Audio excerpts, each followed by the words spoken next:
Bonjour, bienvenue dans ma cuisine. Alors cette semaine, une fois de plus, je ressors mon drapeau arménien parce que comme la semaine dernière, où je vous présentais une version simplifiée de la pizza arménienne, eh bien cette semaine, c'est une version simplifiée des keftés de lentilles corail, une recette de ma mère que nous avions postée ensemble il y a à peu près 2-3 ans. Et là, donc pareil, je vous propose une version beaucoup plus simple, vous allez voir. Alors pour les ingrédients, par contre, je conserve exactement la recette de ma mère, les mêmes quantités, donc il vous faut 250 g de lentilles corail.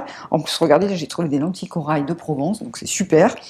Du boulgour fin, donc là il faut 100 g de boulgour fin et pas gros, hein, ne vous trompez pas quand vous l'achetez. Des oignons, c'est 2 gros ou 3 moyens ou petits comme ça. Et pour assaisonner, il faut à peu près 6 cuillères à soupe d'huile de tournesol ou de colza. Moi j'aime bien l'huile de colza, du sel, du piment, et elle met soit un bouillon maison ou un bouillon cube bio pour faire cuire les lentilles. Voilà, après là on a du persil parce qu'en fait cette recette, exactement comme la semaine dernière, elle se déguste avec notre fameux pevras, hein, qu'on adore. Ce sont juste des oignons frais mincés finement mélangés à du persil frais haché menu, et donc ça on va napper cette recette de ce pevras, et on va aussi pouvoir déguster ce plat tout l'été, hein, avec nos salades que l'on fait souvent à la maison à base de tomates bien mûres, de concombres, d'oignons frais, de persil, de ciboulette, enfin d'herbes fraîches, filet d'huile d'olive, un peu de sel. Je vous assure, on va se régaler tout l'été. Alors merci à ma mère pour cette recette et c'est parti.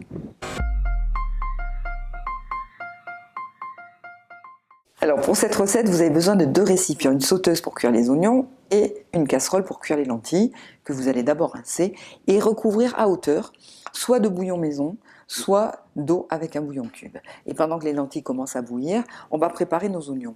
Donc 2 gros oignons, 3 moyens, vous les pelez, vous les mixez, parce qu'en fait c'est cette purée d'oignons que l'on va faire cuire dans l'huile. Donc comme ça c'est pratique, en même temps, pendant 15 minutes à feu moyen, vos oignons vont cuire dans l'huile, et les lentilles dans le bouillon.